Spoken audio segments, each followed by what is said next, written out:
Hello friends, welcome to my YouTube channel Debug Coding. ಈ ಚಾನಲ್ನಲ್ಲಿ H T M L ಅಂದ್ರೇನು, ಅದನ್ನ ಹೇಗೆ ತುಂಬ ಈಸಿಯಾಗಿ ಕಲಿಯೋದು ಅಂತ ಹೇಳ್ಕೊಡ್ತೀನಿ. ನೀವು ಎಚ್ ಟಿ ಎಮ್ ಎಲ್ನ ಪೂರ್ತಿಯಾಗಿ ಕಲಿಬೇಕಂದ್ರೆ ಈ ಪ್ಲೇಲಿಸ್ಟ್ನಲ್ಲಿ ಬರೋ ಎಲ್ಲ ವೀಡಿಯೋಸ್ನ ಮಿಸ್ ಮಾಡದೆ ಕಂಪಲ್ಸರಿ ನೋಡಲೇಬೇಕಾಗುತ್ತೆ. ಇವತ್ತಿನ ಕ್ಲಾಸ್ನಲ್ಲಿ H T M L I frames ಬಗ್ಗೆ ಕ್ಲಿಯರ್ ಆಗಿ ಹೇಳ್ಕೊಡ್ತೀನಿ. ಸೊ ಯಾವೆಲ್ಲ ಟಾಪಿಕ್ಸ್ ಕವರ್ ಮಾಡ್ತೀನಿ ಅಂದರೆ, first H T M L I frames ಮತ್ತು ಅದ್ರ ಸಿಂಟ್ಯಾಕ್ಸ್ನ ತೋರಿಸ್ಕೊಡ್ತೀನಿ. ಅದಾದಮೇಲೆ I frame target for a link, ಅಂದರೆ ನಾವು H T M L iframe tag use ಮಾಡಿದಾಗ ಟಾರ್ಗೆಟ್ ಆಟ್ರಿಬ್ಯೂಟ್ನ ಯೂಸ್ ಮಾಡಬೇಕಾಗುತ್ತೆ. ಆಟ್ರಿಬ್ಯೂಟ್ ಯೂಸ್ ಮಾಡೋದ್ರಿಂದ ಏನೆಲ್ಲ ಅಡ್ವಾಂಟೇಜಸ್ ಇದೆ ಅಂತ ಈ ವಿಡಿಯೋದಲ್ಲಿ ನಿಮಗೆ ತೋರಿಸ್ಕೊಡ್ತೀನಿ. ಸೊ ಈ ವಿಡಿಯೋನ ಕಂಪ್ಲೀಟ್ ಆಗಿ ನೋಡಿ, ಎಲ್ಲೂ ಮಿಸ್ ಮಾಡಬೇಡಿ. ಅದಕ್ಕೂ ಮುಂಚೆ ನೀವು ನನ್ನ ಚಾನಲ್ಗೆ ಇನ್ನೂ ಸಬ್ಸ್ಕ್ರೈಬ್ ಆಗಿಲ್ಲ ಅಂದರೆ ಸಬ್ಸ್ಕ್ರೈಬ್ ಬಟನ್ನ ಕ್ಲಿಕ್ ಮಾಡಿ ಮತ್ತು ಪಕ್ಕದಲ್ಲಿರೋ ಬೆಲ್ ಐಕಾನ್ನ ಪ್ರೆಸ್ ಮಾಡಿ. ಹೀಗೆ ಮಾಡೋದ್ರಿಂದ ನಾನು latest H T M L videos ನಿಮಗೆ ಈಸಿಯಾಗಿ ಸಿಗ್ತಾ ಹೋಗುತ್ತೆ. ಸೊ ಫಸ್ಟ್ ಏನ್ ಮಾಡೋಣ, H T M L I frames ಮತ್ತು ಅದ್ರ ಸಿಂಟ್ಯಾಕ್ಸ್ ಬಗ್ಗೆ ಕ್ಲಿಯರ್ ಆಗಿ ಅರ್ಥ ಮಾಡ್ಕೊಳ್ಳೋಣ. ನಿಮ್ಗೆ ಐ ಫ್ರೇಮ್ಸ್ ಡೆಫಿನೇಷನ್ ಅರ್ಥ ಮಾಡಿಸೋದಕ್ಕೆ ಒಂದು ಸಿಂಪಲ್ ಸೆಂಟೆನ್ಸ್ ಇಲ್ಲಿ ತಗೊಂಡಿದ್ದೀನಿ. H T M L iframe is use to display a web page within the web page. ಇದು ಸ್ವಲ್ಪ ನಿಮಗೆ ಕಾಂಪ್ಲಿಕೇಟೆಡ್ ಅನ್ಸ್ಬೋದು, ಈ ಡೆಫಿನೇಷನ್ ಏನು ವಿಚಿತ್ರವಾಗಿದೆ ಅಂತ. ಬಟ್ ನಾನು ನಿಮಗೆ ಕ್ಲಿಯರ್ ಆಗಿ ಅರ್ಥ ಮಾಡಿಸ್ತೀನಿ ಐ ಫ್ರೇಮ್ಸ್ ಅಂದ್ರೆ ಏನು ಅಂತ. ನೀವು ಆಲ್ರೆಡಿ ಏನ್ ಮಾಡ್ತಾ ಇದ್ರಿ, ಲಾಸ್ಟ್ ಕ್ಲಾಸಲ್ಲೆಲ್ಲ ಒಂದು ಎಚ್ ಟಿ ಎಮ್ ಎಲ್ ಪೇಜ್ನ ಕ್ರಿಯೇಟ್ ಮಾಡ್ತಾ ಇದ್ರಿ. ಅದರೊಳಗಡೆ ಒಂದು ಪ್ಯಾರಾಗ್ರಾಫ್, ಹೆಡ್ಡಿಂಗ್ ಅಥವಾ ಟೇಬಲ್ಸ್ನ ಹಾಕ್ತಾ ಇದ್ವಿ ಅಥವಾ ಲಿಸ್ಟ್ ಹಾಕ್ತಾ ಇದ್ವಿ. ಬಟ್ ಇಲ್ಲಿ ಒಂದು ಹೊಸ ಕಾನ್ಸೆಪ್ಟ್ ನಾನು ನಿಮಗೆ ಹೇಳ್ಕೊಡ್ತಾ ಇದ್ದೀನಿ, ಐ ಫ್ರೇಮ್ಸ್ ಅಂತ. ಐ ಫ್ರೇಮ್ಸ್ ಯೂಸ್ ಮಾಡೋದ್ರಿಂದ ಏನೆಲ್ಲ ಅಡ್ವಾಂಟೇಜಸ್ ಇದೆ ಅಂದ್ರೆ, ಒಂದು ವೆಬ್ ಪೇಜ್ ನೀವು ಕ್ರಿಯೇಟ್ ಮಾಡಬಹುದು. ಫಾರ್ ಎಕ್ಸಾಂಪಲ್, ಒಂದು demo dot H T M L ಅಂತ ಫೈಲ್ ಕ್ರಿಯೇಟ್ ಮಾಡ್ತೀರಾ. ಆ ವೆಬ್ ಪೇಜ್ ಒಳಗಡೆ ಇನ್ನೊಂದು ವೆಬ್ ಪೇಜ್ನ ಹೇಗೆ ಓಪನ್ ಮಾಡೋದು, ಅದನ್ನ ಐ ಫ್ರೇಮ್ಸ್ ಮಾಡುತ್ತೆ. ಐ ಫ್ರೇಮ್ಸ್ ಯೂಸ್ ಮಾಡೋದ್ರಿಂದ ಒಂದು ವೆಬ್ ಪೇಜ್ ಒಳಗಡೆ ಇನ್ನೊಂದು ವೆಬ್ ಪೇಜ್ನ ಈಸಿಯಾಗಿ ಓಪನ್ ಮಾಡಬಹುದು. ಅದು ಹೇಗೆ ಅಂತ ನಿಮಗೆ ಡೆಮೋದಲ್ಲಿ ತೋರಿಸ್ಕೊಡ್ತೀನಿ. ಇವಾಗ ಡೆಫಿನೇಷನ್ ಅರ್ಥ ಆಯ್ತು ಅಂತ ಅನ್ಕೊಂತೀನಿ. ನಿಮಗೆ ಇಲ್ಲಿ ಅರ್ಥ ಆಗಿಲ್ಲ ಅಂತಂದ್ರೆ ಡೆಮೋದಲ್ಲಿ ಕ್ಲಿಯರ್ ಆಗಿ ಅರ್ಥ ಮಾಡಿಸೋದಕ್ಕೆ ಟ್ರೈ ಮಾಡ್ತೀನಿ. ಬಟ್ ಈ ಡೆಫಿನೇಷನ್ ನೆನ್ಪಿಟ್ಕೊಳ್ಳಿ, H T M L iframe is use to display a web page within the web page. ಹೇಗೆ H T M L iframe ನ ಯೂಸ್ ಮಾಡೋದು ಅಂದ್ರೆ, ಎಚ್ ಟಿ ಎಮ್ ಎಲ್ ಅಲ್ಲಿ already iframe tag ಇದೆ. ಈ ತರ ಇದೆ ನೋಡಿ, ಐ ಫ್ರೇಮ್ ಟ್ಯಾಗ್ ಇದೆ. It's use to define the iframe in web page. ಇವಾಗ ಒಂದು ವೆಬ್ ಪೇಜ್ ಒಳಗಡೆ ನೀವು ಐ ಫ್ರೇಮ್ ನ ಡಿಫೈನ್ ಮಾಡ್ಬೇಕಂದ್ರೆ ಈ H T M L iframe tag ನ ಯೂಸ್ ಮಾಡಬೇಕಾಗುತ್ತೆ. ಇವಾಗ ಇದನ್ನ ಸಿಂಟ್ಯಾಕ್ಸ್ ನ ಅರ್ಥ ಮಾಡ್ಕೊಳ್ಳೋಣ ಹೇಗಿರುತ್ತೆ ಅಂತ. ನೋಡಿ, ಇಲ್ಲಿ ಐ ಫ್ರೇಮ್ ಸಿಂಟ್ಯಾಕ್ಸ್ ಈ ತರ ಇರುತ್ತೆ. ಇದರಲ್ಲಿ ಎರಡು ಆಟ್ರಿಬ್ಯೂಟ್ಸ್ ಬರುತ್ತೆ, ಸೋರ್ಸ್ ಮತ್ತೆ ಟೈಟಲ್ ಅಂತ. ಸೋರ್ಸ್ ಅಂದ್ರೆ ಯು ಆರ್ ಎಲ್ ಕೊಡಬೇಕು, ಅಂದ್ರೆ ನೀವು ಒಂದು ವೆಬ್ ಪೇಜ್ ಒಳಗಡೆ ಯಾವ ಯು ಆರ್ ಎಲ್ ನ ಓಪನ್ ಮಾಡೋದಕ್ಕೆ ಇಷ್ಟಪಡ್ತಿದ್ದೀರಾ. ಫಾರ್ ಎಕ್ಸಾಂಪಲ್, ಇವಾಗ demo dot H T M L file ಒಳಗಡೆ ನೀವು ವಿಕಿಪೀಡಿಯಾನ ಓಪನ್ ಮಾಡೋದಕ್ಕೆ ಇಷ್ಟಪಡ್ತಾ ಇದ್ರೆ ಅದ್ರ ವಿಕಿಪೀಡಿಯಾ ಯು ಆರ್ ಎಲ್ ನ ಇಲ್ಲಿ ಪಾಸ್ ಮಾಡಬೇಕಾಗುತ್ತೆ. ಮತ್ತೆ ನಿಮ್ಗೆ ಇಷ್ಟ ಬಂದಿದ್ದ ಟೈಟಲ್ ನ ಇಲ್ಲಿ ಪಾಸ್ ಮಾಡಬಹುದು, ಅಂದ್ರೆ ಕೊಡಬಹುದು. ನಾನು ಜಸ್ಟ್ ಎಕ್ಸಾಂಪಲ್ ಪರ್ಪಸ್ ಡಿಸ್ಕ್ರಿಪ್ಷನ್ ಅಂತ ಕೊಟ್ಟಿದ್ದೀನಿ, ಅಂದ್ರೆ ನೀವೇನ್ ಡಿಸ್ಕ್ರೈಬ್ ಮಾಡ್ಬೇಕಂತ ಹೊಟ್ಟಿದ್ದೀರಾ ಐ ಫ್ರೇಮ್ ಬಗ್ಗೆ, ಅದನ್ನ ಇಲ್ಲಿ ಟೈಪ್ ಮಾಡಬಹುದು. ಸೊ ಅರ್ಥ ಆಯ್ತಲ್ಲ ಐ ಫ್ರೇಮ್ಸ್ ಅಂದ್ರೆ ಏನು ಮತ್ತೆ ಅದ್ರ ಸಿಂಟ್ಯಾಕ್ಸ್ ಹೇಗಿರುತ್ತೆ ಅಂತ. ಇನ್ನೊಂದ್ಸರಿ ಜಸ್ಟ್ ಬ್ರೀಫ್ ಆಗಿ ಹೇಳ್ತೀನಿ ಐ ಫ್ರೇಮ್ ಅಂದ್ರೆ ಏನು ಅಂತ. ಒಂದು ವೆಬ್ ಪೇಜ್ ಒಳಗಡೆ ಇನ್ನೊಂದು ವೆಬ್ ಪೇಜ್ ನ ನೀವು ಓಪನ್ ಮಾಡ್ಬೇಕಂದ್ರೆ ಐ ಫ್ರೇಮ್ ಟ್ಯಾಗ್ ನ ಯೂಸ್ ಮಾಡಬೇಕಾಗುತ್ತೆ. ಎಚ್ ಟಿ ಎಮ್ ಎಲ್ ಅಲ್ಲಿ ಆಲ್ರೆಡಿ ಐ ಫ್ರೇಮ್ ಟ್ಯಾಗ್ ಇದೆ, ಅದನ್ನ ಯೂಸ್ ಮಾಡ್ಕೊಂಡು ನಾವು ಒಂದು ವೆಬ್ ಪೇಜ್ ಒಳಗಡೆ ಇನ್ನೊಂದು ವೆಬ್ ಪೇಜ್ ನ ಈಸಿಯಾಗಿ ಓಪನ್ ಮಾಡಬಹುದು. ಮತ್ತು ಅದ್ರ ಸಿಂಟ್ಯಾಕ್ಸ್ ಈ ತರ ಇರುತ್ತೆ, ಅದರಲ್ಲಿ ಎರಡು ಆಟ್ರಿಬ್ಯೂಟ್ಸ್ ಬರುತ್ತೆ, ಸೋರ್ಸ್ ಮತ್ತೆ ಟೈಟಲ್ ಅಂತ. ಅದರ ರೆಸ್ಪೆಕ್ಟಿವ್ ವ್ಯಾಲ್ಯೂಸ್ ನ ನೀವು ಪಾಸ್ ಮಾಡಬಹುದು. ಇವಾಗ ಏನ್ ಮಾಡೋಣ, ಒಂದು ಸಿಂಪಲ್ ಡೆಮೋ ತೋರಿಸ್ತೀನಿ ನಿಮಗೆ, ಐ ಫ್ರೇಮ್ ಟ್ಯಾಗ್ ನ ಹೇಗೆ ಕ್ರಿಯೇಟ್ ಮಾಡಬಹುದು, ಅದ್ರ ಯೂಸಸ್ ಏನು ಅಂತ. ಸೊ ವಿಜುವಲ್ ಸ್ಟುಡಿಯೋಗೆ ಹೋಗಿ ಒಂದು ಸಿಂಪಲ್ ಡೆಮೋ ನೋಡೋಣ. ನಾನು already visual studio code open ಮಾಡಿದ್ದೀನಿ. ಇಲ್ಲಿ ಅಬ್ಸರ್ವ್ ಮಾಡಬಹುದು, ಆಸ್ ಯೂಶುವಲ್ ಆಗಿ demo dot H T M L file ನ ಕ್ರಿಯೇಟ್ ಮಾಡಿದ್ದೀನಿ. ಇದರೊಳಗಡೆ structure of H T M L ಬರೆದು ಟೈಟಲ್ ಕೂಡ ಆಡ್ ಮಾಡಿದ್ದೀನಿ. ಟೈಟಲ್ ಹೆಸರು ಡೆಮೋ ಆಫ್ ಐ ಫ್ರೇಮ್ ಅಂತ. ಇವಾಗ ನಾವು ಐ ಫ್ರೇಮ್ ಕಾನ್ಸೆಪ್ಟ್ ನ ಅರ್ಥ ಮಾಡ್ಕೋಬೇಕು ಅಂದ್ರೆ ನಮ್ಗೆ ಇನ್ನೊಂದು H T M L file ಬೇಕಾಗುತ್ತೆ. ಸೊ ಅದನ್ನ ಫಸ್ಟ್ ಆಡ್ ಮಾಡೋಣ. ಹೇಗೆ ಆಡ್ ಮಾಡೋದು, ಎಂಟಿ ಸ್ಪೇಸ್ ಮೇಲೆ ಕ್ಲಿಕ್ ಮಾಡಿ. ಕ್ಲಿಕ್ ಮಾಡಿದಾಗ ನಿಮಗೆ 4 ಆಪ್ಷನ್ಸ್ ಬರುತ್ತೆ. ಈ ಫಸ್ಟ್ ಆಪ್ಷನ್ ನ ಕ್ಲಿಕ್ ಮಾಡಿದ್ರೆ ನೀವು ಹೊಸ ಫೈಲ್ ನ ಆಡ್ ಮಾಡಬಹುದು. ಸೊ ಹೊಸ ಫೈಲ್ ನೇಮ್ ಬಂದು sample dot H T M L ಅಂತ ಕೊಡ್ತಾ ಇದ್ದೀನಿ. ಸೊ ಎಂಟರ್ ಪ್ರೆಸ್ ಮಾಡಿದ್ರೆ ಆ ಪೇಜ್ಗೆ ನ್ಯಾವಿಗೇಟ್ ಆಗ್ತೀರಾ. ಇದ್ರೊಳಗಡೆ ನಾನೇನ್ ಮಾಡ್ತೀನಿ, structure of H T M L ಬರೆದು ನನಗೆ ಏನ್ ಬೇಕೋ ಆ ಕಂಟೆಂಟ್ ನ ಆಡ್ ಮಾಡ್ತೀನಿ. So first structure of H T M L ಬರೆಯೋಣ, ಎಚ್ ಟಿ ಎಮ್ ಎಲ್, ಅದ್ರೊಳಗಡೆ ಎಡ್ ಮತ್ತೆ ಟೈಟಲ್ ಆಡ್ ಮಾಡೋಣ. ಟೈಟಲ್ ಬಂದು ಸ್ಯಾಂಪಲ್ ಪೇಜ್ ಅಂತ. ಓಕೆ, ಅದಾದ್ಮೇಲೆ ಬಾಡಿ ಆಡ್ ಮಾಡೋಣ. ಬಾಡಿ ಒಳಗಡೆ ಕಂಟೆಂಟ್ ಆಡ್ ಮಾಡ್ಬೇಕಂದ್ರೆ ಪ್ಯಾರಾಗ್ರಾಫ್ ತಗೊಂತೀನಿ. ಅದ್ರೊಳಗಡೆ ಒಂದು ಸಿಂಪಲ್ ಕಂಟೆಂಟ್ ಆಡ್ ಮಾಡ್ತೀನಿ, ಅಲೋ ಡಿಬಗ್ ಕೋಡಿಂಗ್ ಅಂತ. ಓಕೆ, ಸೊ ಇವಾಗ ಏನ್ ಮಾಡೋಣ, ಈ ಫೈಲ್ ನ ಸೇವ್ ಮಾಡಿದೀನಿ. ಸೊ ಇವಾಗ ನಾವು ಐ ಫ್ರೇಮ್ ಕಾನ್ಸೆಪ್ಟ್ ನ ಅರ್ಥ ಮಾಡ್ಕೊಳ್ಳೋದಕ್ಕೆ ಟ್ರೈ ಮಾಡೋಣ. It's very simple. Demo dot H T M L ಪೇಜ್ಗೆ ಹೋಗೋಣ. ಇಲ್ಲಿ ಐ ಫ್ರೇಮ್ ನ ಕ್ರಿಯೇಟ್ ಮಾಡ್ತೀನಿ. ಐ ಫ್ರೇಮ್ ಅಂತ ಟೈಪ್ ಮಾಡಿ ಟ್ಯಾಬ್ ಪ್ರೆಸ್ ಮಾಡಿದ್ರೆ ನಿಮಗೆ ಸ್ಟಾರ್ಟಿಂಗ್ ಟ್ಯಾಗ್ ಮತ್ತೆ ಎಂಡಿಂಗ್ ಟ್ಯಾಗ್ ಎರಡೂ ಕೊಡುತ್ತೆ. ಸ್ಟಾರ್ಟಿಂಗ್ ಟ್ಯಾಗ್ ಒಳಗಡೆ ಎರಡು ಆಟ್ರಿಬ್ಯೂಟ್ಸ್ ಇದೆ, ಸೋರ್ಸ್ ಮತ್ತೆ ಫ್ರೇಮ್ ಬಾರ್ಡರ್ ಅಂತ. ಸೊ ಈ ಫ್ರೇಮ್ ಬಾರ್ಡರ್ ನ ರಿಮೂವ್ ಮಾಡೋಣ, ಸದ್ಯಕ್ಕೆ ಯೂಸ್ ಇಲ್ಲ. ನಾವು ಆಲ್ರೆಡಿ ಥಿಯರಿಯಲ್ಲಿ ನೋಡಿದ್ವಿ, ಸೋರ್ಸ್ ಮತ್ತೆ ಟೈಟಲ್ ಆಟ್ರಿಬ್ಯೂಟ್ ಇತ್ತು. ಸೊ ಟೈಟಲ್ ಆಟ್ರಿಬ್ಯೂಟ್ ನ ತಗೊಳ್ಳೋಣ. ಸೊ ಎರಡಕ್ಕೂ ಎಂಟಿ ಇದೆ. ನನ್ನ ಟೈಟಲ್ ಬಂದ್ಬಿಟ್ಟು I am displaying sample dot H T M L page ಅಂತ ಕೊಡ್ತೀನಿ.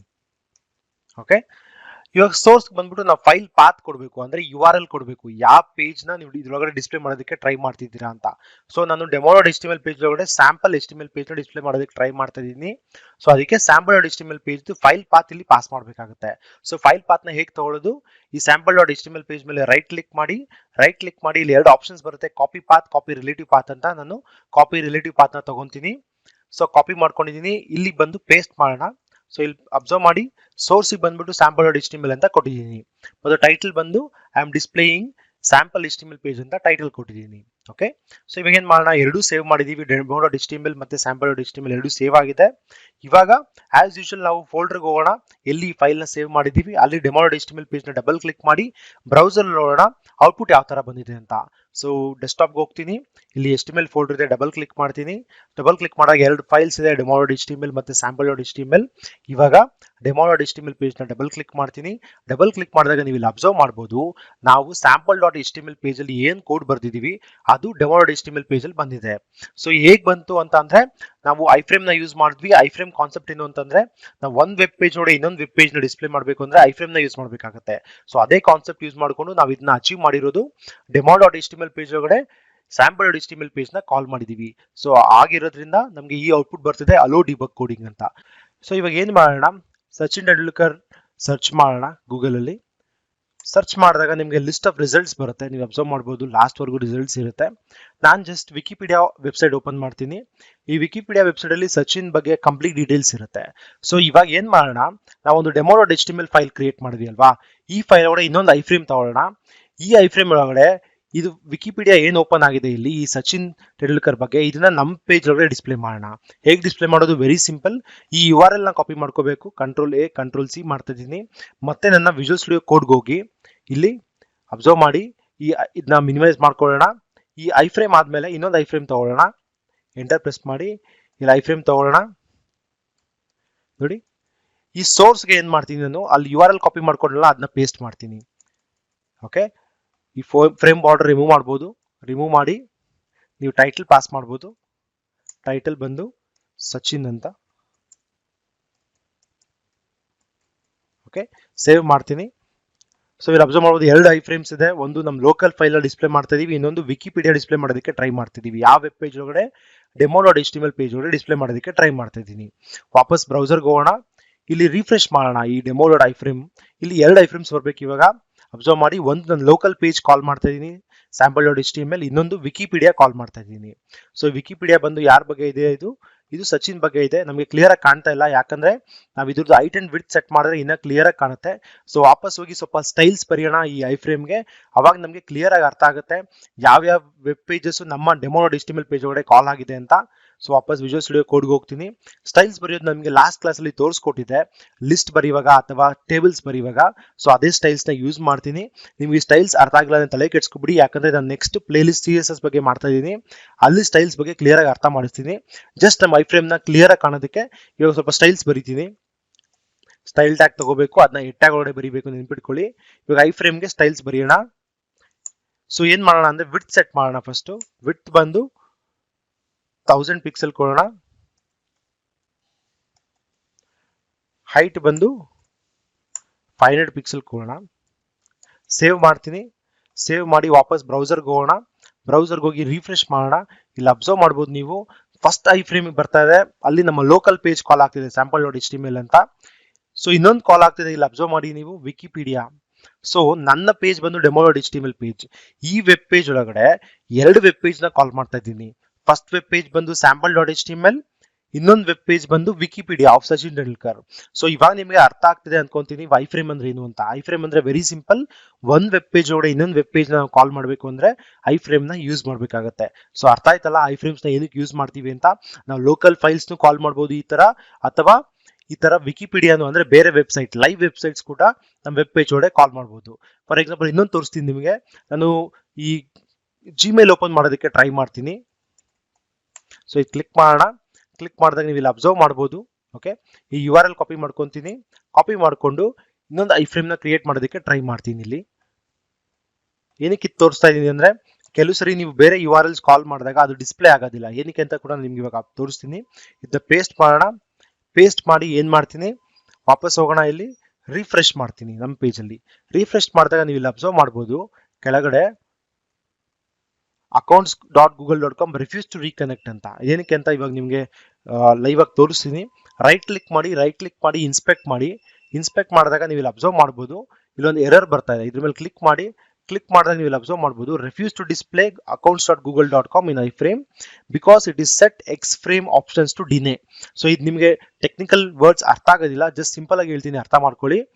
ಈ gmail.com ವೆಬ್ಸೈಟ್ ಅವ್ರು ಇದಾರೆಲ್ಲ ಅಂದ್ರೆ ಗೂಗಲ್ ಅವರು, ಅವ್ರ ವೆಬ್ಸೈಟ್ ನ ಬೇರೆ ವೆಬ್ಸೈಟ್ ಅಂದ್ರೆ ಬೇರೆ ವೆಬ್ ಪೇಜ್ ಅಲ್ಲಿ ಡಿಸ್ಪ್ಲೇ ಮಾಡೋದಕ್ಕೆ ಅಲೋ ಮಾಡೋದಿಲ್ಲ.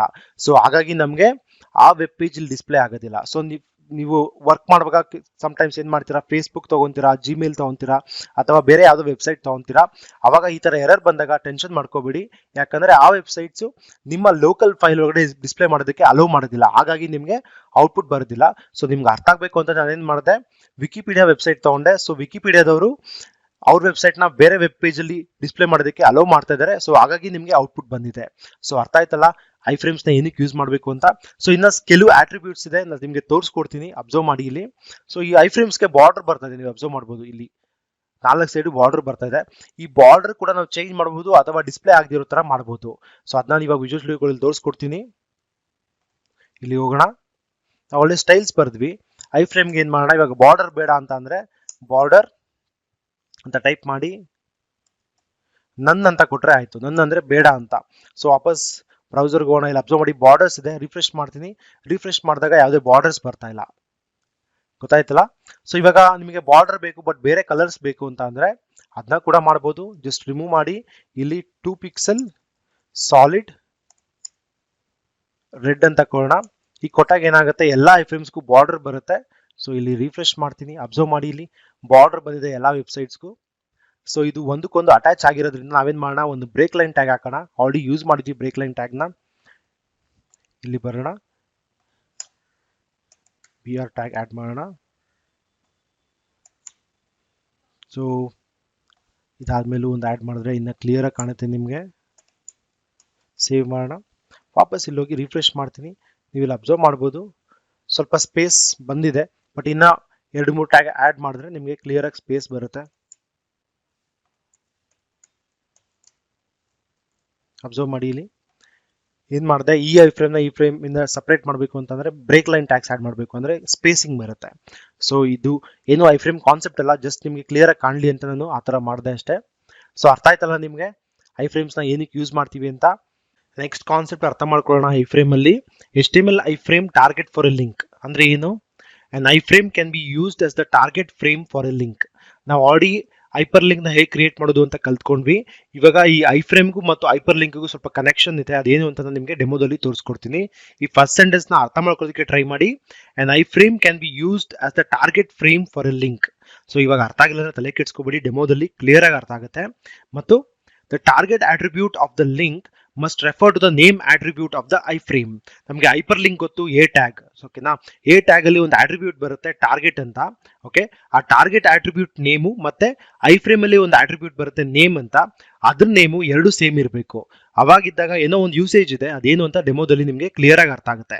ನಿಮ್ಗೆ 2 ಸೆಂಟೆನ್ಸ್ ಅಲ್ಲಿ ಅರ್ಥ ಆಗಿಲ್ಲ ಅಂದ್ರೆ ಏನು ತಲೆ ಕೆಡಿಸ್ಕೋಬೇಡಿ, ಡೆಮೋದಲ್ಲಿ ಸೆಂಟೆನ್ಸ್ ಬೈ ಸೆಂಟೆನ್ಸ್ ಕ್ಲಿಯರ್ ಆಗಿ ಅರ್ಥ ಮಾಡಿಸೋದಕ್ಕೆ ಟ್ರೈ ಮಾಡ್ತೀನಿ. ಸೊ ಡೆಮೋನ ಕಂಪ್ಲೀಟ್ ಆಗಿ ನೋಡಿ. ನಾವು ಆಲ್ರೆಡಿ ಸಿಂಪಲ್ ಎಕ್ಸಾಂಪಲ್ ನೋಡಿದ್ವಿ ಒಂದು ಐಫ್ರೇಮ್ ನ ಹೇಗೆ ಕ್ರಿಯೇಟ್ ಮಾಡೋದು ಅಂತ. ಸೊ ನಮ್ಮ ಡೆಮೋ.html ಪೇಜ್ ಅಲ್ಲಿ 3 ಐಫ್ರೇಮ್ಸ್ ನ ಕಾಲ್ ಮಾಡಿದ್ವಿ. ಒಂದು sample.html ನ ರನ್ ಮಾಡ್ತಾ ಇತ್ತು, ಇನ್ನೊಂದು 2 URL ಲೈವ್ URL ತಗೊಂಡಿದ್ವಿ, ಒಂದರಲ್ಲಿ ವಿಕಿಪೀಡಿಯಾ, ಇನ್ನೊಂದು ಜಿಮೇಲ್ ಅಕೌಂಟ್ ನ ರನ್ ಮಾಡೋದಕ್ಕೆ ಟ್ರೈ ಮಾಡಿದ್ವಿ. ಇವಾಗ ನಾವು ಇನ್ನ ಬೇರೆ ತರ ವರ್ಕ್ ಮಾಡ್ಬೋದು. ಹೇಗೆ ಅಂದ್ರೆ 3 ಐಫ್ರೇಮ್ಸ್ ತಗೊಳ್ಳೋ ಬದಲು ಒಂದೇ ಐಫ್ರೇಮ್ ತಗೋಬಹುದು. ಒಂದೇ ಐಫ್ರೇಮ್ ಅಲ್ಲಿ 3 ಲಿಂಕ್ ನ ಡಿಸ್ಪ್ಲೇ ಆಗೋ ತರ ಮಾಡಬಹುದು. ಅದೇಗೆ ಅಂದ್ರೆ ಟಾರ್ಗೆಟ್ ಆಟ್ರಿಬ್ಯೂಟ್ ನ ಯೂಸ್ ಮಾಡ್ಬೇಕಾಗತ್ತೆ. ಸೊ ಹೇಗೆ ಅಂತ ಒಂದು ಸಿಂಪಲ್ ಡೆಮೋ ನೋಡೋಣ ಫಸ್ಟ್. ಸೊ ಏನ್ ಮಾಡ್ತೀನಿ ನಾನು ಇವಾಗ 2 ಐಫ್ರೇಮ್ ಬಿಲೋ ಕೆಳಗಡೆ ಇರೋ ಐಫ್ರೇಮ್ಸ್ ನ ರಿಮೂವ್ ಮಾಡೋಣ. ಸೊ ರಿಮೂವ್ ಮಾಡಿದ್ಮೇಲೆ ನಮ್ಮ ಹತ್ರ ಇವಾಗ ಒಂದೇ ಐಫ್ರೇಮ್ ಇದೆ, ಅದರಲ್ಲಿ sample.html ನ ರನ್ ಮಾಡ್ತಾ ಇದೀವಿ. ಸೊ ಸೇವ್ ಮಾಡಿದೀನಿ, ವಾಪಸ್ ಬ್ರೌಸರ್ಗೆ ಹೋಗಿ ರಿಫ್ರೆಶ್ ಮಾಡೋಣ. ನೀವು ಅಬ್ಸರ್ವ್ ಮಾಡಬಹುದು, ನೀವು ಇಲ್ಲಿ ಒಂದೇ ಐಫ್ರೇಮ್ ಇದೆ, ಅಲೋ ಡಿಬಗ್ ಕೋಡಿಂಗ್ ಅಂತ. ಈ ಒಂದೇ ಐಫ್ರೇಮ್ ಅಲ್ಲಿ ನಾವು ನಮ್ಮ ಲೋಕಲ್ ಫೈಲ್ sample.html ಮತ್ತು ಜಿಮೇಲ್ ಮತ್ತು ವಿಕಿಪೀಡಿಯಾ ರನ್ ಮಾಡೋದಕ್ಕೆ ಅಂದ್ರೆ ಶೋ ಮಾಡೋದಕ್ಕೆ ಟ್ರೈ ಮಾಡೋಣ. ಸೊ ವಾಪಸ್ ಏನ್ ಮಾಡ್ತೀನಿ ನಾನು ವಿಜುವಲ್ ಸ್ಟುಡಿಯೋ ಕೋಡ್ಗೆ ಹೋಗೋಣ. ಅದು ಹೇಗೆ ಅಂತ ಅಂದ್ರೆ ಐಫ್ರೇಮ್ಗೆ ಒಂದು ಆಟ್ರಿಬ್ಯೂಟ್ ಬರುತ್ತೆ, ಆಟ್ರಿಬ್ಯೂಟ್ ನ ಯೂಸ್ ಮಾಡಬೇಕಾಗುತ್ತೆ. ಯಾವ್ದಾದ್ರು ಆಟ್ರಿಬ್ಯೂಟ್ ಅಂದ್ರೆ ನೇಮ್ ಆಟ್ರಿಬ್ಯೂಟ್. ಇದಕ್ಕೊಂದು ನೇಮ್ ಕೊಡೋಣ, ನೇಮ್ ಬಂದು ಡೆಮೋ ಅಂತ ಕೊಟ್ಟಿದ್ದೀನಿ ಅಷ್ಟೇ. ಓಕೆನಾ, ಸೊ ನೇಮ್ ಆಟ್ರಿಬ್ಯೂಟ್ ಯೂಸ್ ಮಾಡಿದೀನಿ. ಅದಕ್ಕೆ ಹೆಸರು ಬಂದು ಡೆಮೋ ಅಂತ. ಸೊ ನಾವೇನ್ ಮಾಡಬೇಕು, ನಾವು ಒಂದು ಹೈಪರ್ ಲಿಂಕ್ ಟ್ಯಾಗ್ ಅಂತ ಕಲ್ತಿದ್ವಿ ಇನ್ನು ನಮ್ಮ ಹಳೆ ಕ್ಲಾಸ್ಗಳಲ್ಲಿ. So hyperlink tag use ಮಾಡಿಕೊಂಡು ಆ ಹೈಪರ್ ಲಿಂಕ್ ಕ್ಲಿಕ್ ಮಾಡಿದಾಗ, ರೆಸ್ಪೆಕ್ಟಿವ್ ಹೈಪರ್ ಲಿಂಕ್ ಕ್ಲಿಕ್ ಆದಾಗ ಈ ಐ ಫ್ರೇಮ್ ಅಲ್ಲಿ ಯಾವ ಯು ಆರ್ ಎಲ್ ಕೊಟ್ಟಿರ್ತೀವಿ ಅದು ಓಪನ್ ಆಗುತ್ತೆ. ಸೊ ಇವಾಗ ಏನ್ ಮಾಡ್ತೀನಿ, ಒಂದು ಪ್ಯಾರಾಗ್ರಾಫ್ ಟ್ಯಾಗ್ ತಗೊಂತೀನಿ, ಅದರೊಳಗಡೆ ಹೈಪರ್ ಲಿಂಕ್ ಕಾಲ್ ಮಾಡೋಣ. ಹೈಪರ್ ಲಿಂಕ್ ಬಂದು ಫಸ್ಟ್ ಟೈಮ್ ಏನಾಗುತ್ತೆ, ನಾನು sample.html ನ ತಗೊಂತೀನಿ, ಇಲ್ಲಿ ಪೇಸ್ಟ್ ಮಾಡ್ತೀನಿ. ಓಕೆ, ಇದಕ್ಕೆ ವ್ಯಾಲ್ಯೂ ಬಂದು ಡೆಮೋ ಪೇಜ್ ಅಂತ ಕೊಡ್ತೀನಿ, ಲೋಕಲ್ ಅಂತನೂ ನೇಮ್ ಕೊಡೋಣ. ಅದಾದ್ಮೇಲೆ ಇನ್ನೊಂದು ಪ್ಯಾರಾಗ್ರಾಫ್ ತಗೊಂತೀನಿ, ಇದ್ರೊಳಗಡೆ ಏನ್ ಮಾಡೋಣ, ನಾವು ಯಾವ ಪೇಜ್ನ ಐ ಫ್ರೇಮ್ ಮೋಡಲ್ಲಿ ಇವಾಗ ರನ್ ಮಾಡಬೇಕು ಅಂತಂದ್ರೆ ವಿಕಿಪೀಡಿಯಾ ಪೇಜ್ನ. ಸೊ ಅದನ್ನ ಯು ಆರ್ ಎಲ್ ತಗೊಳ್ಳೋಣ. ಹೇಗೆ ಅಂದ್ರೆ ಬ್ರೌಸರ್ಗೆ ಹೋಗೋಣ, ವಾಪಸ್ಸು ಇಲ್ಲಿ ಸಚಿನ್ ಅಂತ ಟೈಪ್ ಮಾಡಿದ್ರೆ ಲಿಸ್ಟ್ ಬರುತ್ತೆ, ಅಲ್ಲಿ ವಿಕಿಪೀಡಿಯಾದು ಸಚಿನ್ ಯು ಆರ್ ಎಲ್ ತಗೊಳ್ಳೋಣ, ಕ್ಲಿಕ್ ಮಾಡೋಣ, control A control C copy ಮಾಡ್ಕೊಂಡೆ, ವಾಪಸ್ ಇಲ್ಲಿ ಬಂದು ಪೇಸ್ಟ್ ಮಾಡೋಣ. ಪೇಸ್ಟ್ ಮಾಡಿದೆ, ಮತ್ತೆ ಇದಕ್ಕೆ ಒಂದು ನೇಮ್ ಕೊಡ್ತೀನಿ, click here to go to Sachin page ಅಂತ.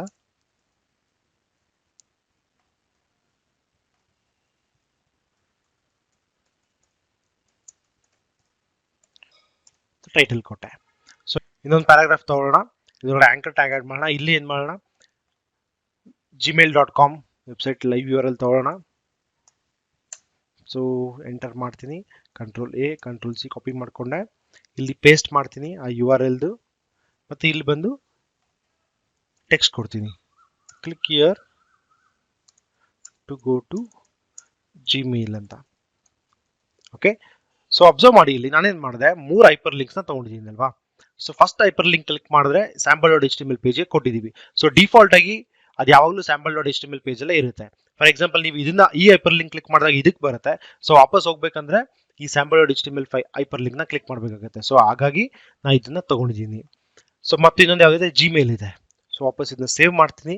ಬಟ್ ನಾವು ಇನ್ನೊಂದು ಆಟ್ರಿಬ್ಯೂಟ್ ನ ಆಡ್ ಮಾಡಬೇಕು, ಅದನ್ನ ಮರ್ತಿದೀವಿ. ಯಾವುದು ಅಂತಂದ್ರೆ ಈ ನೇಮ್ ಆಟ್ರಿಬ್ಯೂಟ್ ತಗೊಂಡ್ವಿ, ಅದಕ್ಕೆ ವ್ಯಾಲ್ಯೂ ಬಂದು ಡೆಮೋ ಅಂತ ಕೊಟ್ಟಿದೀವಿ. ಅದೇ ರೀತಿ ನಾವು ಆಂಕರ್ ಟ್ಯಾಗಿಗೆ ಒಂದು ಆಟ್ರಿಬ್ಯೂಟ್ ತಗೋಬೇಕು, ಆ ಆಟ್ರಿಬ್ಯೂಟ್ ಬಂದು ಟಾರ್ಗೆಟ್ ಅಂತ. ಸೊ ಟಾರ್ಗೆಟ್ ವ್ಯಾಲ್ಯೂ ಬಂದು ಡೆಮೋ ಅಂತ ಕೊಡಬೇಕು. ಸೊ ಅದನ್ನ ನಾನು ಆ ಸೆಂಟೆನ್ಸ್ ಅಲ್ಲಿ ಹೇಳಿಕೊಟ್ಟಿದ್ದು, ನೇಮ್ ಆಟ್ರಿಬ್ಯೂಟ್ ವ್ಯಾಲ್ಯೂ ಡೆಮೋ ಅಂತ ಇದೆ, ಟಾರ್ಗೆಟ್ ಆಟ್ರಿಬ್ಯೂಟ್ ವ್ಯಾಲ್ಯೂ ಡೆಮೋ ಅಂತ ಇದೆ. ಸೊ ಇವೆರಡು ಸೇಮ್ ಇರಬೇಕು, ಅವಾಗ ಮಾತ್ರ ನಾವು ಲಿಂಕ್ ರೆಸ್ಪೆಕ್ಟಿವ್ ಲಿಂಕ್ ಕ್ಲಿಕ್ ಮಾಡಿದಾಗ ಆ ಯು ಆರ್ ಎಲ್ಸ್ ಆ ಐ ಫ್ರೇಮ್ ಅಲ್ಲಿ ಓಪನ್ ಆಗುತ್ತೆ. ಸೊ ಇದಕ್ಕೂ ಕೂಡ ನಾನು ಹಂಗೆ ಆಡ್ ಮಾಡಬೇಕು, ಟಾರ್ಗೆಟ್ ಸೇಮ್ ನೇಮ್ ಆಡ್ ಮಾಡಬೇಕು. ಇಲ್ಲಿ ಡೆಮೋ ಅಂತ ಕೊಟ್ಟಿದ್ದೀನಿ ನೋಡಿ, ಅದು ಇದಕ್ಕೂ ಕೂಡ.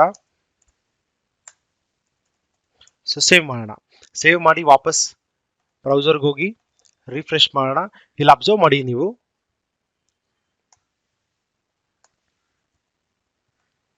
ಮೂರು ಲಿಂಕ್ ಬಂದಿದೆ. ಒಂದು ಡೆಮೋ ಪೇಜ್ ಲೋಕಲ್, ಇನ್ನೊಂದು click here to go to Sachin page, click here to go to Gmail. So first default ನಮ್ಮ ಪೇಜ್, ನಮ್ಮ ಐ ಫ್ರೇಮ್ ಯಾವ್ದು ಲೋಡ್ ಮಾಡುತ್ತೆ, sample.html ನ ಲೋಡ್ ಮಾಡಿದೆ. ಇವಾಗ ನಾನೇನ್ ಮಾಡ್ತೀನಿ, ನಾವು ಸಚಿನ್ ಪೇಜ್ಗೆ ಹೋಗ್ಬೇಕಂದ್ರೆ ಇದನ್ನ ಕ್ಲಿಕ್ ಮಾಡಬೇಕು. ಕ್ಲಿಕ್ ಮಾಡಿದಾಗ ಏನಾಗುತ್ತೆ, ಈ ಯು ಆರ್ ಎಲ್ ಈ ಐ ಫ್ರೇಮ್ ಒಳಗಡೆ ಓಪನ್ ಆಗುತ್ತೆ. ಅಬ್ಸರ್ವ್ ಮಾಡಿ, ಇಲ್ಲಿ ಕ್ಲಿಕ್ ಮಾಡಿದೆ. ಸೊ ನಮ್ದು default I frame Sachin sample.html ಇತ್ತು. ಸೊ ನಾನು click here to go to Sachin page ಅಂತ ಕ್ಲಿಕ್ ಮಾಡಿದಾಗ ರೆಸ್ಪೆಕ್ಟಿವ್ ಪೇಜ್ ಅಂದ್ರೆ ರೆಸ್ಪೆಕ್ಟಿವ್ ಯು ಆರ್ ಎಲ್ ನ ಐ ಫ್ರೇಮ್ ಒಳಗಡೆ ಕಾಲ್ ಮಾಡ್ತು. ಅದೇ ರೀತಿ ಇವಾಗ click here to go to Gmail ಇದೆ, ಅದನ್ನ ಕ್ಲಿಕ್ ಮಾಡೋಣ. ಕ್ಲಿಕ್ ಮಾಡಿದಾಗ ಇಲ್ಲಿ ನೋಡಿ, ಅಬ್ಸರ್ವ್ ಮಾಡಿ, ಅದು ರೆಫ್ಯೂಸ್ ಆಯ್ತು ಕನೆಕ್ಟ್ ಆಗೋದಕ್ಕೆ. ಅದೇನಕ್ಕೆ ಅಂತ ನಿಮ್ಗೆ ಅವಾಗಲೇ ಹೇಳಿದೆ. ಬಟ್ ನೀವು ಇಲ್ಲಿ ಅಬ್ಸರ್ವ್ ಮಾಡ್ಬೋದು, ನಾವು ಒಂದೇ ಒಂದು ಐ ಫ್ರೇಮ್ ತಗೊಂಡಿದೀವಿ, ಅದರೊಳಗಡೆ 3 ಲಿಂಕ್ ನ ಓಪನ್ ಮಾಡೋದಕ್ಕೆ ಟ್ರೈ ಮಾಡ್ತಾ ಇದೀವಿ. ಸೊ ಟಾರ್ಗೆಟ್ ಆಟ್ರಿಬ್ಯೂಟ್ ಯೂಸೇಜ್ ನಿಮ್ಗೆ ಅರ್ಥ ಆಯ್ತಲ್ಲ. ಈ ಟಾರ್ಗೆಟ್ ಆಟ್ರಿಬ್ಯೂಟ್ ಕಾನ್ಸೆಪ್ಟ್ ಅಷ್ಟೊಂದೇನು ಇಂಪಾರ್ಟೆಂಟ್ ಅಲ್ಲ, ಐ ಫ್ರೇಮ್ ನ ಅರ್ಥ ಮಾಡ್ಕೊಳ್ಳೋದಕ್ಕೆ ಟ್ರೈ ಮಾಡಿ. ಸೊ ಇದು ನಿಮ್ ವರ್ಕ್ ನ ಈಸಿ ಮಾಡುತ್ತೆ ಅಂತ ನಿಮ್ಗೆ ತೋರಿಸೋದಕ್ಕೆ ಒಂದು ಎಕ್ಸಾಂಪಲ್ ತಗೊಂಡೆ ಅಷ್ಟೇ. ಸೊ ವಾಪಸ್ ವಿಜುವಲ್ ಸ್ಟುಡಿಯೋ ಕೋಡ್ಗೆ ಹೋಗೋಣ. ಇಲ್ಲಿ ಅಬ್ಸರ್ವ್ ಮಾಡಿ, ನಾನು ಏನ್ ಮಾಡಿದೀನಿ, ವೆರಿ ಸಿಂಪಲ್, ಒಂದು ಐ ಫ್ರೇಮ್ ತಗೊಂಡಿದ್ದೀನಿ, ಡಿಫಾಲ್ಟ್ ಆಗಿ ಅದಕ್ಕೆ ಸೆಟ್ ಮಾಡಿದೀನಿ ಒಂದು ಯು ಆರ್ ಎಲ್ ನ, ಯಾವುದು sample.html ಪೇಜ್ ನ. ಓಕೆನಾ, ನೀವು ಇದ್ರ ಬದಲು ಏನ್ ಮಾಡ್ಬೋದು, ಡಿಫಾಲ್ಟ್ ಆಗಿ ಬೇಕಾದ್ರೆ ವಿಕಿಪೀಡಿಯಾನೇ ಸೆಟ್ ಮಾಡ್ಬೋದು ಡಿಫಾಲ್ಟ್. ಓಕೆ, ಸೊ ಇದನ್ನ ಕಾಪಿ ಮಾಡೋಣ, ಇಲ್ಲಿ ಪೇಸ್ಟ್ ಮಾಡ್ತೀನಿ. ಸೊ ಅಬ್ಸರ್ವ್ ಮಾಡಿ, ಸೇವ್ ಮಾಡಿದೀನಿ, ವಾಪಸ್ ಹೋಗಿ ರಿಫ್ರೆಶ್ ಮಾಡೋಣ. ಸೊ ಡಿಫಾಲ್ಟ್ ಯಾವಾಗಲೂ ಸಚಿನ್ ಇದೆ. ಸೊ ಇದನ್ನ ಕ್ಲಿಕ್ ಮಾಡಿದ್ರೆ ನಮ್ಮ ಲೋಕಲ್ ಪೇಜ್ಗೆ ಹೋಗುತ್ತೆ, ಹಲೋ ಡಿಬಗ್ ಕೋಡಿಂಗ್ ಅಂತ. ಸೊ ಅರ್ಥ ಆಯ್ತಲ್ಲ. ಸೊ ಯಾವ್ದಾದ್ರು ನೀವು ಡಿಫಾಲ್ಟ್ ಆಗಿ ಕೊಡ್ಬೋದು. ಓಕೆ, ಬಟ್ ಇಂಪಾರ್ಟೆಂಟ್ ಏನಪ್ಪಾ ಅಂದ್ರೆ, ನೀವು ಐ ಫ್ರೇಮ್ಗೆ ನೇಮ್ ಆಟ್ರಿಬ್ಯೂಟ್ ಕೊಡಬೇಕು. ನೇಮ್ ಆಟ್ರಿಬ್ಯೂಟ್ಗೆ ಏನ್ ವ್ಯಾಲ್ಯೂ ಕೊಟ್ಟಿರ್ತೀರಾ ಅದೇ ಆಟ್ರಿಬ್ಯೂಟ್ ವ್ಯಾಲ್ಯೂನ ನೀವು ಟಾರ್ಗೆಟ್ ಪಾಸ್ ಮಾಡಬೇಕಾಗುತ್ತೆ. ಅಬ್ಸರ್ವ್ ಮಾಡಿ, ಟಾರ್ಗೆಟ್ ಎಲ್ಲಾ ವ್ಯಾಲ್ಯೂಸ್ ಸೇಮ್ ಇದೆ. ಸೊ ಅವಾಗ ಮಾತ್ರ ರೆಸ್ಪೆಕ್ಟಿವ್ URLs ಏನ್ ಕೊಟ್ಟಿದ್ರೆ ಅದು ಐಫ್ರೇಮ್ ಅಲ್ಲಿ ಓಪನ್ ಆಗುತ್ತೆ. HTML ಐಫ್ರೇಮ್ಸ್ ಬಗ್ಗೆ ಕ್ಲಿಯರ್ ಆಗಿ ಅರ್ಥ ಮಾಡ್ಕೊಂಡ್ವಿ. ಸೊ ನೆಕ್ಸ್ಟ್ ಕ್ಲಾಸ್ ಅಲ್ಲಿ ಏನ್ ಹೇಳ್ಕೊಡ್ತೀನಿ ಅಂತ ಅಂದ್ರೆ ಚಾಪ್ಟರ್ 14 ಅಲ್ಲಿ HTML ಫಾರ್ಮ್ಸ್ ನ ಕ್ರಿಯೇಟ್ ಮಾಡೋದು ಅಂತ ಹೇಳ್ಕೊಡ್ತೀನಿ. ಈ ಕ್ಲಾಸ್ ತುಂಬಾ ಇಂಪಾರ್ಟೆಂಟ್ ಆಗುತ್ತೆ. ನೀವು ವೆಬ್ ಪೇಜ್ ಗಳಲ್ಲಿ ಒಂದು ಸಿಂಪಲ್ ಅಪ್ಲಿಕೇಶನ್ ಫಾರ್ಮ್ ಫಿಲ್ ಮಾಡ್ತೀರಿ, ಆ ಅಪ್ಲಿಕೇಶನ್ ಫಾರ್ಮ್ ನ ಹೇಗೆ ಕ್ರಿಯೇಟ್ ಮಾಡೋದು ಅಂತ ನಾನು ಈ ಕ್ಲಾಸ್ ಗಳಲ್ಲಿ ಹೇಳ್ಕೊಡ್ತೀನಿ. ಸೊ ನೆಕ್ಸ್ಟ್ ಕ್ಲಾಸ್ ನ ಯಾವುದೇ ಕಾರಣಕ್ಕೂ ಮಿಸ್ ಮಾಡಬೇಡಿ, ಕಂಪ್ಲೀಟ್ ಆಗಿ ವಾಚ್ ಮಾಡಿ. ನಿಮ್ಗೆ ಏನಾದರೂ ಕ್ವೈರೀಸ್ ಕಳಿಸೋದಿದ್ರೆ code2corner@gmail.com ಗೆ ಮೇಲ್ ಕಳಿಸಿ. ನನ್ನ ಫೇಸ್ಬುಕ್ ಪೇಜ್ ಹಾಗೂ ಇನ್ಸ್ಟಾಗ್ರಾಮ್ ನ ಫಾಲೋ ಮಾಡಿ ಮತ್ತು ನನ್ನ ಯೂಟ್ಯೂಬ್ ಚಾನಲ್ಗೆ ಸಬ್ಸ್ಕ್ರೈಬ್ ಆಗಿ. Thank you.